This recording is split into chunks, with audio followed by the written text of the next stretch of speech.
L'homme se révèle face à l'obstacle. C'est une évidence, pour nous c'est un peu plus. C'est une réalité de tous les jours.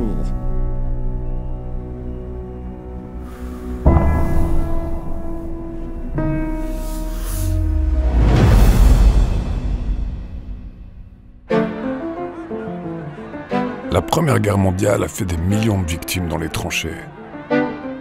De retour du front, les mutilés défilent dans les rues de Paris pour exiger l'augmentation de leur pension. Envahissant l'espace public, le handicap devient une réalité sociale incontournable. La Première Guerre mondiale motive un certain nombre d'actions, à la fois de réparation et de compensation du handicap. Rapidement mise sur pied, cette politique de rééducation ne profite pourtant pas à tout le monde. Tandis que les uns sont des héros dont on essaie de réparer les corps à grand renfort d'exercice, les infirmes civiles victimes de maladies sont soumis au regard gêné et à la curiosité malsaine. L'acquisition de leur déficience, elle est due au hasard, c'est pas de chance, ils ont attrapé une maladie comme la tuberculose, la poliomyélite qui était fréquente à l'époque, et avec aussi la crainte finalement que leur malformation, leur difformité entre guillemets puisse être contagieuse. Rejetés par la population, relégués dans des hospices, on les considère comme des damnés, des incurables. Les invalides étaient laissés à peu près à l'abandon. Enfin, ils étaient dans leur famille, croupissant plus ou moins. Il n'y avait pas véritablement de prise en charge. C'est pour se dresser contre cette injustice que naissent les premières associations de personnes handicapées. Clotilde Lambourreau, Jeanne Henry, Jacques Dubuisson et André Tranois, tous les quatre atteints de poliomyélite, se rencontrent dans un centre de soins à Lausanne. Ensemble, ils décident d'agir et fondent en 1933 APF France Handicap, initialement sous le nom d'APF, Association des paralysés de France. Ils n'ont pas d'argent, aucun relais dans l'opinion, mais une devise chevillée au corps, risquer l'impossible. C'est le début de la prise en main du sort des personnes handicapées par les personnes elles-mêmes.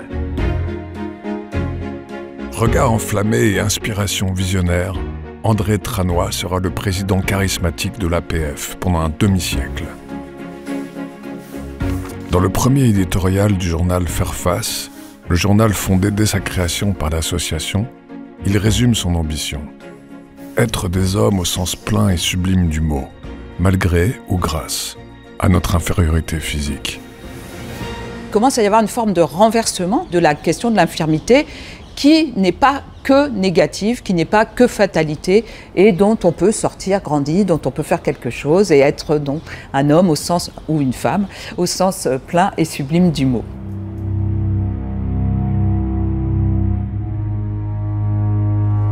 Mais la Seconde Guerre mondiale vient briser cet élan.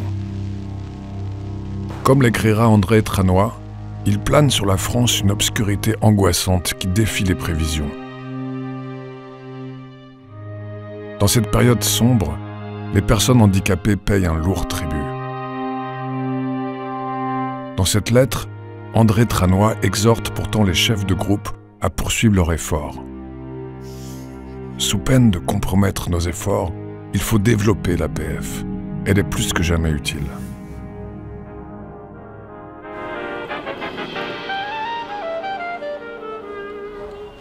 Après ce séisme, la libération fait souffler un vent de légèreté.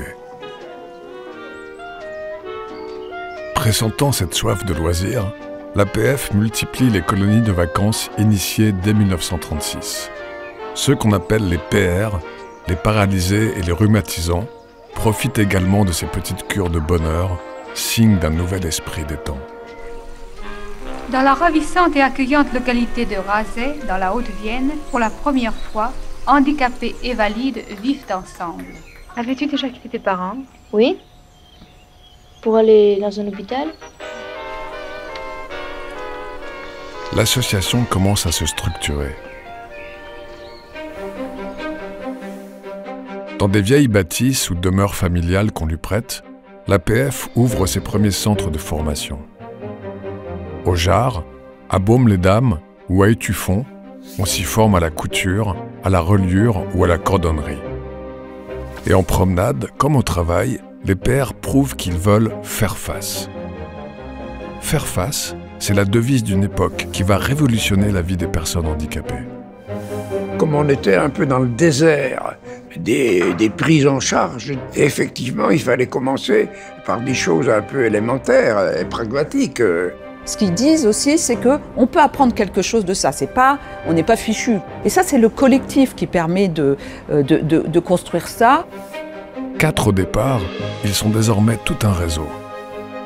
Comme le racontera André Tranois, l'APF ne serait rien sans l'énergie de ses membres. Moi, je ne crois pas non plus les gens qui diraient « moi, j'ai toujours eu du courage ». Je crois que tout le monde a des moments de découragement. Mais précisément, je crois aussi à la contagion du courage.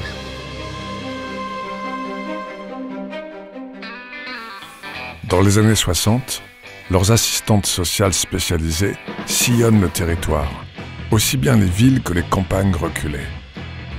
Elles recensent les situations et bâtissent une expertise de terrain. Et pour faire circuler l'information, l'association généralise un moyen de communication inventé dès l'origine, les cordées. Les cordées, c'était finalement des cahiers qui circulaient par voie postale, qui donnaient des nouvelles des uns et des autres, donnaient des informations sur des soins, sur des appareillages. Voilà, et ça préfigurait un peu les réseaux sociaux qu'on connaît aujourd'hui.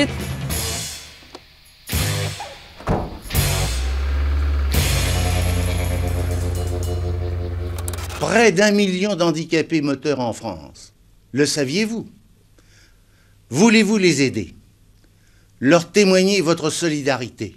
Dans cette adresse solennelle au grand public, le délégué départemental du Doubs rappelle une nécessité incontournable, trouver de l'argent.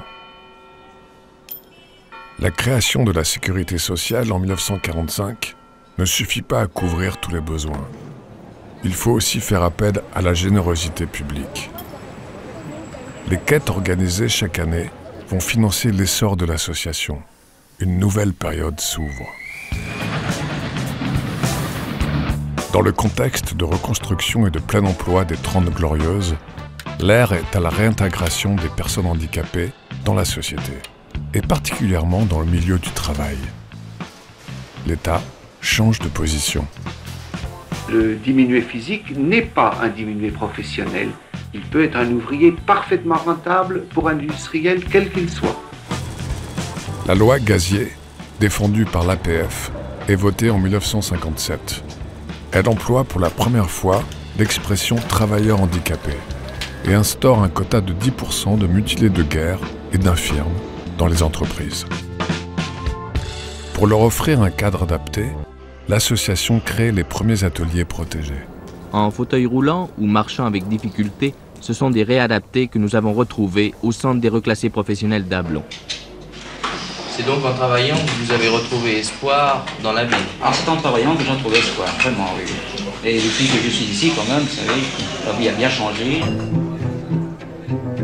Pour accompagner ce mouvement, l'association bâtit des établissements spécialisés s'adressant à tous les âges. À l'écoute de leurs besoins, ces centres médico-scolaires promettent un avenir aux enfants qui ne sont pas accueillis à l'école. C'est une ère culturelle qui croit à l'éducation séparée. Il n'y avait pas véritablement de volonté de ségrégation, mais il y avait la croyance qu'en séparant, on apporterait davantage de réponses ajustées à des besoins particuliers. Assez vite, ces associations ont créé d'autres structures, soit des structures simplement de vie, des foyers de vie.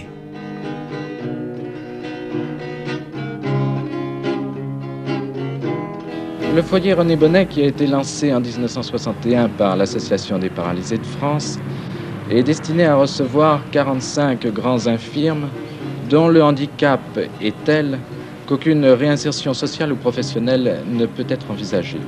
Car jusque-là, jusqu'en 1961, les grands infirmes vivaient dans des hospices où il cohabitait avec des vieillards et des débiles mentaux.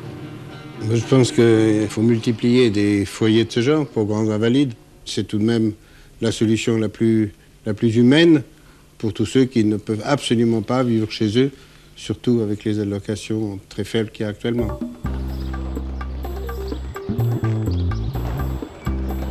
À l'aube des années 70, les personnes handicapées ne veulent plus être des objets de soins, mais des sujets de droit à part entière. S'amorce une volonté d'émancipation nouvelle.